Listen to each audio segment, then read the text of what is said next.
Hello les gens, asseyez-vous, on va parler. Chloé a vendu son âme pour le succès? Elle répond. Verdict du Met Gala de cette année. Tout comprendre sur Nicki Minaj et son histoire de vaccin. Après les moqueries, les menaces, est-ce que les médias doivent se remettre en question? Le drama entre Nikita Dragun, Asian Doll et Tyga qui n'a rien demandé. Le pire, le meilleur de la semaine et bien plus encore, c'est maintenant. Jingle.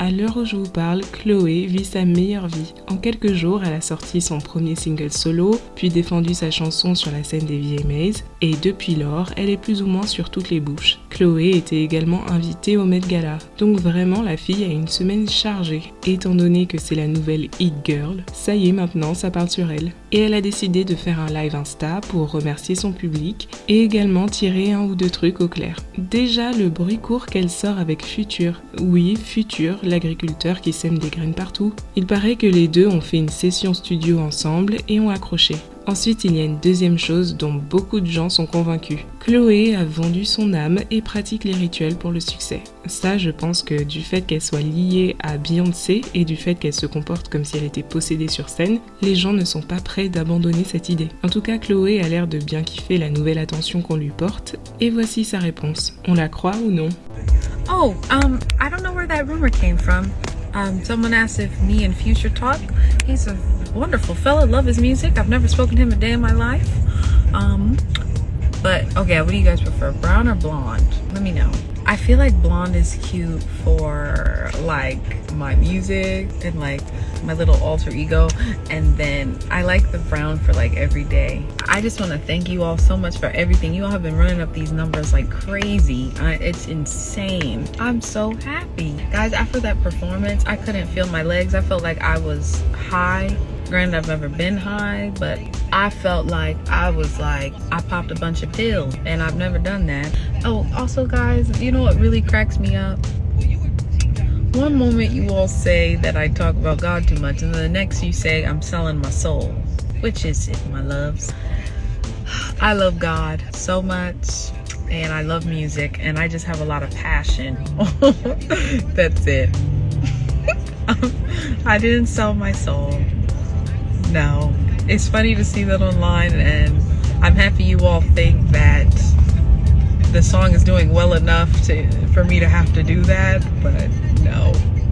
Nikita Dragun est dans la sauce à cause de l'extrait d'une chanson qu'elle a postée sur ses réseaux. En vérité, ce que je devrais dire, c'est Nikita Dragun vit son quotidien normal, car je sais pas si vous la connaissez, mais c'est une influenceuse transgenre, très habituée au backlash et aux controverses. Bref, donc elle sort un extrait d'une chanson intitulée Dick. C'est tout à fait de quoi ça a l'air, une chanson et un clip tout dans la provocation, où en gros elle dit aux gens d'arrêter de jouer avec sa teub. Autrement dit, arrêter d'être sur ses côtes et de la sous-estimer, et que si on n'est pas content, on n'a qu'à pas la suivre. C'est aussi une façon d'assumer pleinement sa transsexualité et même de la revendiquer. D'ailleurs, toute son image de marque est basée là-dessus. Ici, elle dit que les transgenres sont à l'origine des tendances de ce monde et que les cisgenres ne font que copier. Bref, si c'était que ça irait. Mais Nikita a inséré certaines images dans son mini-clip pour appuyer ce qu'elle dit, en lançant des pics à certaines célébrités. Déjà au moment où elle dit « Tu portes ce que j'ai déjà porté », elle met quelques secondes la photo de la rappeuse Asian Doll, qui porte la même chose qu'elle. En plus, si on voit juste le screen sans regarder le mini-clip, on ne comprend pas forcément qu'elle écrit Dick partout, parce que c'est le titre de la chanson, pas seulement sur Asian Doll. Bref, donc ça n'a pas plu à Asian qu'on parle d'elle, et elle réagit sur Twitter. Nikita va se faire traîner par cette tête chauve. Là déjà en anglais, elle dit his au lieu de her, et donc là déjà elle insinue que Nikita est un garçon. Comment on appelle un garçon qui s'attaque à une fille? De l'intimidation. Quelqu'un répond que c'est plutôt Asian qu'on va appeler transphobe. Qu'est-ce que tu ne percutes pas là maintenant?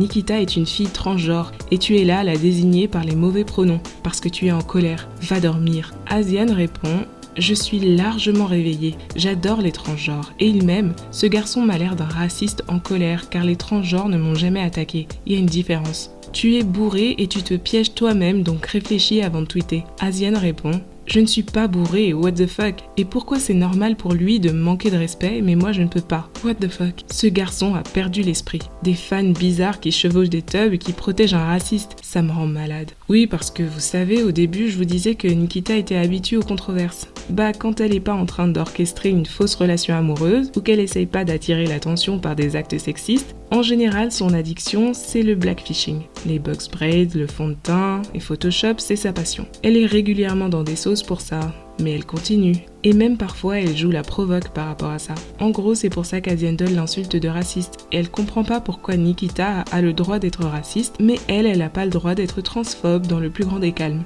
En plus, accessoirement, Nikita qui parle d'être à l'origine de tendances, c'est assez drôle, parce qu'elle ne fait que copier les femmes noires. Nikita répond en essayant de temporiser l'embrouille, en faisant l'innocente. Respectueusement, Asian, cette déclaration était pour montrer que les femmes transgenres font les tendances pour les femmes cisgenres. Pourtant, elles ne sont pas crédibles.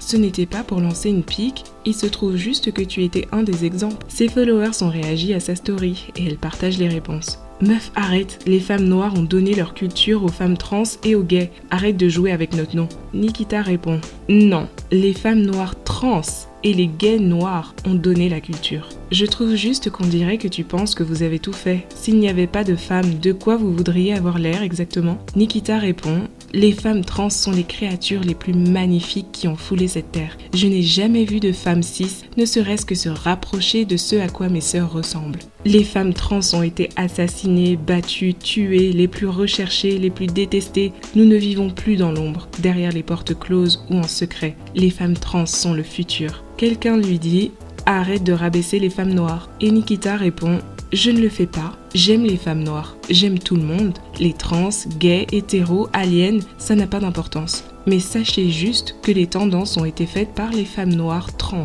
et les hommes noirs gays. » Je vous dis honnêtement, cette histoire c'est n'importe quoi. Nikita a clairement voulu chercher le buzz pour promouvoir sa chanson, ou n'importe quel produit qu'elle a à vendre en ce moment. Asian Doll c'est un peu pareil. En général, elle est pas du genre à laisser passer un clash. C'est comme ça qu'elle reste dans les news. Par contre, les commentaires transphobes, c'était vraiment pas utile. Ok, la fille a des comportements limite racistes, mais si on lui répond par de la transphobie, on n'est pas mieux qu'elle. Je comprends que parfois on récolte simplement la négativité que l'on sème, mais c'est pas pour autant que j'irai applaudir Asian Doll. D'ailleurs, de son côté, je ne sais pas vraiment pourquoi, mais son compte Twitter a été désactivé. Je sais pas si c'est Twitter qui l'a fait à cause de ce qu'elle a dit, ou si c'est elle-même parce que trop de gens étaient sur ses côtes. Ah mais j'oubliais, il y a aussi Taiga qui vivait tranquillement sa vie de modèle OnlyFans et qui s'est retrouvée dans l'histoire. À un autre moment du mini-clip, Nikita met une capture d'écran de ce qui semble être ses DM, où on trouve Taiga en train de demander à Nikita de lui envoyer un message. Ok, est-ce qu'il a un truc à nous avouer celui-là? Quelqu'un lui montre le screen et lui demande de s'expliquer. Taiga répond « Mon entreprise a filmé et réalisé un clip pour elle il y a longtemps, mais qui n'est jamais sorti. Je ne suis pas sûre de savoir pourquoi elle a ajouté mon portrait à cela. » Ensuite, il tweet « Mesdames et messieurs, le buzz tue. » Voilà l'explication de Taiga. Est-ce qu'on y croit? C'est quand même particulièrement vicieux de la part de Nikita d'avoir choisi de montrer le DM de Taiga, sachant ses antécédents avec les femmes trans. Il y a quelque temps, c'était Black China qui avait des choses à dire sur les préférences de Taiga. Ensuite, elle a prétendu avoir été hackée. Mais enfin quand même, de nos jours, on peut même plus kiffer les trans en paix. C'est grave. Voilà mon résumé personnel du Met Gala. Les tenues sympas, sans plus, mais sympa quand même. La tenue la plus dans le thème. Celle qui voulait absolument se mettre toute nue. La tenue la plus intéressante. Tracy, tell me about the vibe of what you're wearing. The vibe. The vibe. I'm a woman who wears what she wants. Yes. That's freedom. Tracy, my love. La tenue la plus what the fuck. Les tenues ennuyeuses, tu meurs. Vraiment, mais où est la folie dans tout ça? Celles qui pensent qu'elles ont d'être ça.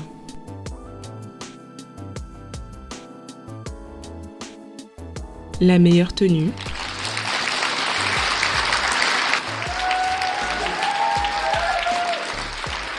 La tenue la plus décevante. La tenue qui remet en question la santé mentale de la personne.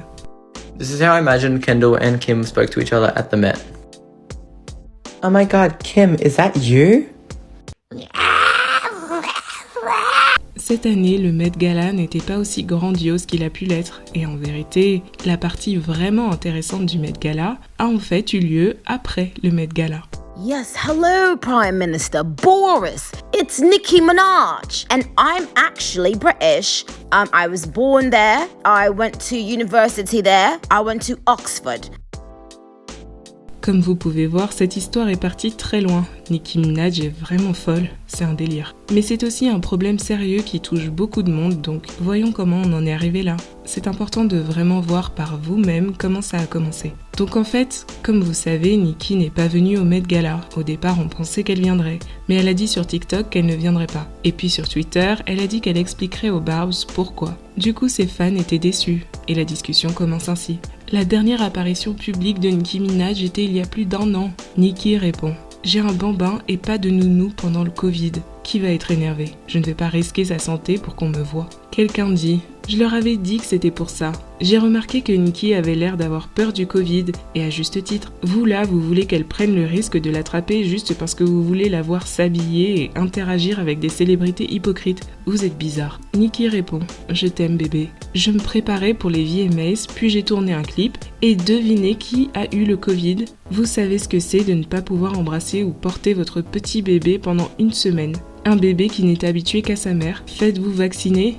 Drake vient de me dire qu'il a eu le Covid alors qu'il a le vaccin. Donc bon. Nicki, le vaccin n'empêche pas d'avoir le Covid, ça empêche d'avoir des symptômes graves. Les gens qui ne sont pas vaccinés ont 11 fois plus de chances de mourir du Covid que les personnes vaccinées. Nicki répond « Bébé, ce n'est pas vrai. J'ai eu exactement les mêmes symptômes que les gens qui ont eu le foutu vaccin. Ils veulent que vous soyez vacciné pour le Met. Si je me fais vacciner, ce ne sera pas pour le Met. Ce sera quand j'aurai le sentiment d'avoir fait assez de recherches. Je travaille là-dessus. En attendant, mes amours, protégez-vous. Portez le masque avec les 2 ficelles qui prennent votre tête et votre visage, pas celui qui s'accroche mal. » Déjà avec ça, on commençait à dire que Nicki était anti-vax. Du coup, quelqu'un la défend. Elle n'a pas l'air d'être anti-vax, elle veut juste faire plus de recherches. J'étais pareil avant de le prendre. Je n'avais pas confiance, mais j'ai fait mes recherches et puis je l'ai pris. Par contre, les blogs vont traîner tout ça dans la boue, je le vois d'ici. Nicki répond « Qu'est-ce qu'on en a à faire de ce que les blogs vont faire? Vous vous inquiétez toujours des blogs. Là, c'est ma vraie putain de vie. Ils peuvent bien s'étouffer. » Elle ajoute son fameux tweet « Mon cousin de Trinité et Tobago ne veut pas prendre le vaccin car son ami l'a pris et est devenu impuissant. Ses testicules sont devenus gonflés. Son amie allait se marier d'ici quelques semaines et maintenant la fille a annulé le mariage. Donc juste faites vos prières et assurez-vous que vous êtes à l'aise avec votre décision et non intimidé. » Pendant que Joy Reid se chauffait dans les loges de son émission, la discussion continuait. « J'ai dû prendre le vaccin car il ne m'aurait pas laissé chercher du travail ou avoir un travail et gagner de l'argent. Et maintenant je ne suis pas sûre de prendre le second vaccin. » Nicki répond « Je sais bébé, beaucoup de pays ne laissent pas les gens travailler sans le vaccin. Je leur recommande clairement de prendre le vaccin. Ils doivent nourrir leur famille. Je suis sûre que je vais me faire vacciner aussi, car je dois partir en tournée, etc. Nicki, j'ai pris le vaccin et je n'ai pas eu le virus, ni rien, donc c'est une bonne chose. » Nicki répond « C'est super bébé, c'est ça la norme. » Nicki décide de faire un sondage où elle demande aux gens quel est le meilleur vaccin selon eux. Et ses fans la remercient d'utiliser sa plateforme pour ouvrir les consciences sur le vaccin. Maintenant, les critiques commencent à l'atteindre. On lui demande « Est-ce que c'était ça les recherches ?» en parlant de son sondage improvisé. Nicki répond « Tu tweets à propos de moi depuis 1 heure, tu n'es pas fatigué? Ça t'énerve que je sois ma propre personne? Qu'Internet ne me fait pas peur? C'est toujours venant de quelqu'un qui te ressemble. Les sondages font tout à fait partie des recherches. De vraies expériences, dialogue ouvert, etc. Va mettre ton nez rouge et tes chaussures de clown. » Ok, là ça y est, Joy Reid a fini son échauffement, elle est prête à monter sur le ring. C'est une présentatrice de MSNBC, commentatrice politique démocrate, et elle a un truc à dire à Nicki Minaj.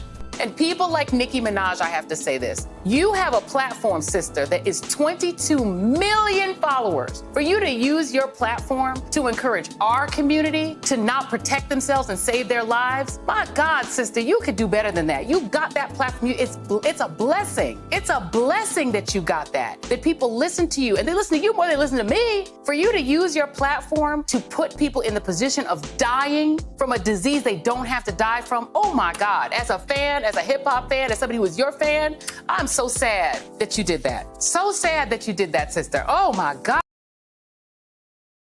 Nicki réagit. Voilà ce qui se passe quand vous êtes tellement en chien d'enfoncer une autre femme noire à la demande de l'homme blanc que vous ne vous embêtez même pas à lire mes tweets. Mon Dieu, ma sœur fait mieux que ça. Imaginez ramener votre cul débile à la télé 1 minute après un tweet pour diffuser une fausse version à propos d'une femme noire. L'émission de Joy a été diffusée à peine 2 heures après les tweets de Nicki. Maintenant, on l'accuse de porter atteinte à la vie de ses followers. C'est très grave, sa fanbase tente de la défendre. Nick ne devrait pas avoir à dire ou expliquer quoi que ce soit. C'est littéralement écrit dans ses tweets. Tout ce que vous avez à faire, c'est lire. C'est aussi simple que ça. Nicki répond. Pourquoi est-ce qu'il s'embêterait à lire alors que le mensonge est tellement plus juteux et provoquant et a permis à la débile de passer à la télé? Ils ont pris quelqu'un avec une peau noire pour une raison. Ils nous utilisent toujours les uns contre les autres. Ensuite, les premiers articles de presse commencent à sortir. Et ça parle de testicules partout. Forcément, c'est ce tweet-là qui est mis en avant. On dit même que Nicki ne veut pas se faire vacciner parce qu'elle s'inquiète des testicules gonflés de l'ami de son cousin. Nicki réagit. S'il vous plaît, montrez-moi où j'ai dit que j'étais inquiète pour quoi que ce soit. Oui, je suis ravie que vous puissiez voir comment les médias fonctionnent vraiment. Je vais les contacter ainsi que d'autres. Ensuite, elle repart sur Joyride, qu'elle surnomme maintenant Oncle Tomiana, la jumelle maléfique de l'oncle Tom. Tomiana a intentionnellement choisi d'ignorer ses tweets, et d'autres, je me demande pourquoi. Et elle remet les tweets où elle dit qu'elle recommande à ceux qui doivent travailler de prendre le vaccin, ou alors quand elle dit qu'en temps normal, le vaccin protège contre le virus. 3 mensonges d'affilée venant de grands médias d'information. J'ai cité mon jeune enfant comme la raison pour laquelle je ne peux pas voyager, mais vous remarquerez qu'aucun d'entre eux ne le mentionne. Demandez-vous pourquoi cela. D'après elle, les médias ont délibérément noirci le tableau pour écrire leur article. Et en gros, selon l'angle que l'auteur va prendre, il peut raconter une toute autre version. Nicki Minaj est mère d'un jeune enfant et sacrifie sa vie professionnelle pour ne pas risquer de le mettre en danger. Là, tout de suite, l'article serait différent. Pourtant, ce serait la même histoire. Dans le chapitre des personnalités hypocrites, les Barbs ont retrouvé d'anciens tweets de Joyride, où elle fait exactement ce qu'elle reproche aujourd'hui à Nicki Minaj avec autant de ferveur. On retrouve aussi des tweets homophobes. Nicki Minaj les publie. Une négresse menteuse et homophobe. J'imagine que je peux me joindre au jeu des intimidations, n'est-ce pas? Les gens peuvent venir à la télé et mentir sur moi. Je peux bien rapporter des choses sur eux aussi, n'est-ce pas? Cela n'a pas besoin d'être des vérités, cela peut être des moitiés de vérité. Oncle Tomiana a demandé qui sur Terre pourrait faire confiance au FDA, les gars. Le FDA, c'est l'organisme de santé publique américain qui contrôle et régule la nourriture et les médicaments. C'était un des organismes chargés d'encadrer la mise en place du vaccin. Joy avait tweeté en septembre 2020, alors que Trump était encore président et que l'on attendait un vaccin. Je veux dire, est-ce que quelqu'un, qui que ce soit, va encore faire entièrement confiance au CDC, l'organisme qui contrôle les maladies? Et qui, sur la terre de Dieu, pourrait avoir confiance dans un vaccin approuvé par le FDA américain? Comment est-ce qu'on peut distribuer un vaccin après que cette mascarade trumpiste a tout infecté? Même si Biden gagne. Là, en passant, Meghan McCain ramène sa fraise après le tweet du cousin en disant « Ça fait bien assez d'internet pour aujourd'hui ». Nicki répond « Toi, mange de la merde. Voilà. C'était juste pour faire un kiff à ceux qui connaissent Meghan McCain. Le discours de Nicki est récupéré politiquement par les républicains et les nationalistes anti-vaccins. But it's not anything to do with the physical effect of the vaccine that makes our political class mad. It's the last part of Nicki Minaj's tweet that enrages them. The part where she says you should pray on it, make the decision yourself like a free human being, and quote, don't be bullied. So our media and public health officials didn't like this because they make their livings bullying. Bref, ensuite c'est du n'importe quoi. L'histoire prend une ampleur mondiale et devinez qui a une surprise en se réveillant et en regardant les infos. Oh mon Dieu, mon cousin qui a cet ami vient juste de m'envoyer un message me disant de l'appeler. Oh, vous êtes trop bête, s'il a vu les infos ce sera de votre faute. C'était supposé être un secret. Si on vous demande, vous ne l'avez pas su par moi, ok? Pendant ce temps, le ministre de la Santé de la Trinité et Tobago a démenti le témoignage de Nicki, selon lequel l'impuissance et les testicules gonflés seraient un effet secondaire répertorié du virus. Aucun cas de ce type n'aurait été recensé dans ce pays. Qui a entendu parler des testicules gonflés? C'était la question. On a même posé la question au Premier ministre britannique. Et là, conversation surréaliste entre Nicki Minaj et Boris Johnson. I'm not familiar with the works of, or not as familiar with the works of Nicki Minaj as I probably should be, but I am familiar with Nikki Kanani, a superstar GP of Bexley, who's appeared many times on before you, who will tell you that vaccines are wonderful and everybody should get them. So I prefer to listen to Nikki. Je l'adore, même si j'imagine qu'il m'a clashé. Cet accent, ouais bébé. Envoyez ça au Premier ministre et dites-lui qu'ils ont menti sur moi. Je lui pardonne. À personne d'autre, juste à lui. Yes, hello, Prime Minister Boris. It's Nicki Minaj. I was just calling to tell you that I thought you were so amazing on the news this morning. And I'm actually British. I was born there. I went to university there. I went to Oxford. I went to school with Margaret Thatcher. And she told me so many nice things about you. I'd love to send you my portfolio of my work, since you don't know much about me. I'm a big star in the United States. Piers Morgan, le meilleur ami de Meghan Markle, voit qu'on s'attaque à son Premier ministre, donc il s'en mêle aussi. Professeur witty qui se clash avec l'horrible Nicki Minaj, l'une des petites madames les plus impolies que je n'ai jamais rencontrées, n'est pas la news à laquelle je m'attendais aujourd'hui, mais elle est la bienvenue. Elle déballe des mensonges qui vont coûter la vie. Nicki répond « Monsieur, je ne vous ai jamais rencontré. Je sais, on se ressemble tous. Petite dame des plus impolies, j'aime bien.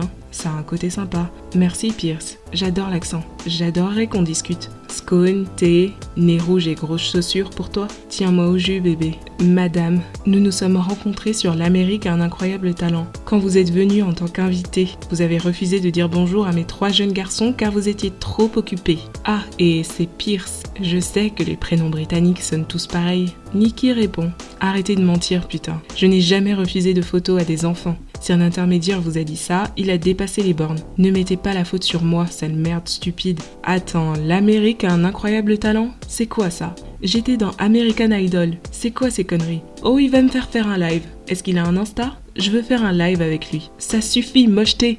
Heureusement, un Barbs était là pour lui rafraîchir la mémoire. Non, tu te rappelles, tu étais invité à chanter Where Them Girls At avec Florida et David Guetta dans America's Got Talent en 2011. T'as quand même pas oublié?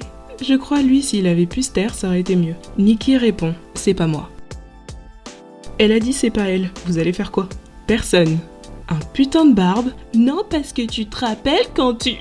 Mais attendez, il y a pire. C'est maintenant les talk shows américains qui entrent en scène. This one's for the boys with the swollen testes. It's a tale that was told by my cousin's bestie. No need to fact check him or debunk him. So the facts fill the sack with 2 massive pumpkins. And it's sad, too bad, his bride got mad. How could you love a man with some beach ball? Jimmy Kimmel veut interviewer l'ami du cousin de Nicki Minaj. Oh mon dieu. Nicki répond. Il est prêt à parler pour le bon prix. Je suis son manager. Appelle-moi Jimmy. On rigole et c'est super, mais certains médias ou personnalités politiques ne se rendent pas compte de la peur et le doute qu'ils installent chez beaucoup de gens. Vous faites comme si ce virus ne venait avec aucun effet secondaire, et cela me donne encore moins envie de le prendre. Nicki répond. Et voilà comment ils continuent d'être à côté de la plaque. Cela fait encore plus peur aux gens. Ils ne pourront pas s'en tirer en plaisantant, en essayant de tourner les gens ridicules, en disant qu'ils ont testé tout le monde dans leur pays et que c'est jamais arrivé. Il faut quand même dire qu'après tout ça, dans son émission suivante, Joy Reid est revenu sur l'histoire et a résumé la situation entre les vaccinés et les non-vaccinés. C'est une question de santé publique, de passé historique, mais aussi de récupération politique. Essentially, she made public her own vaccine deliberation. But by doing so, Nicki also used her social media platform and her 22 million Twitter followers to cast doubt on the vaccine to a heavily Black audience. I feel like every moment is a teachable moment. And this might be the one that illustrates on Twitter in public how hard it is for us to talk to each other on these two sides of the get the vax, don't get the vax aisle. There's a lot of frustration and anger among those of us who feel like we've been doing the right things to try to end this damn virus. And those who are just plain not doing the thing. And those who are not getting vaccinated are mad at us for excluding them from our spaces and in some cases from our lives. What disturbs me are those who care nothing about Black communities. I'm talking white nationalist curious Twitter bugs like Tuckums and Marjorie Greene and Candace Owens, who leapt out to try to scoop up Nicki, put her on their team, using her vaccine misinformation to try to back up their own phony campaigns, pushing their base to reject the vaccines, while they're probably fully vaccinated themselves. Nicki's tweets point out a very real thing. There is still a lot of vaccine hesitancy among Black folks. Everything from just being reluctant or fear of potential side effects, all the way up to conspiracy theories about the vaccines that are causing people to refuse to take them or just delay. Our history in this country when it comes to the medical and medical research establishments are not good. And when we had a sociopath sociopath president who was manipulating the CDC and the FDA, pushing for a quickie vaccine by election day so that he could assure his own re-election, you could count me among the hesitant. But luckily, there have been doctors and scientists who could reassure those of us who were willing to be reassured that the vaccines, once they came out months later, were indeed safe and had been produced without any Trumpist input. Vaccine hesitancy in the Black community is a real and pressing issue. It's not something to fight about on Twitter, it's something to talk about. C'est marrant qu'elle identifie maintenant la nécessité d'ouvrir le dialogue. Pourtant, de son côté, elle n'a fait preuve que de fermeture d'esprit et a incité ses 2 millions de followers à condamner fermement Nicki Minaj. Et donc indirectement les millions d'autres personnes qui pensent exactement comme elle. C'est ça le problème quand on joue au jeu des classes politiques. On oublie qu'il y a de vraies personnes au milieu, qui ont de vraies inquiétudes auxquelles ils veulent simplement qu'on réponde. Mais non, certains démocrates sont trop occupés à identifier qui joue pour quelle équipe, à qui on peut adresser la parole, à côté de qui on peut s'asseoir. C'est ainsi qu'ils perdent leurs électeurs, par leurs propres contradictions. Ensuite, les républicains n'ont qu'à se pencher pour les ramasser. We have become that place that you can't speak.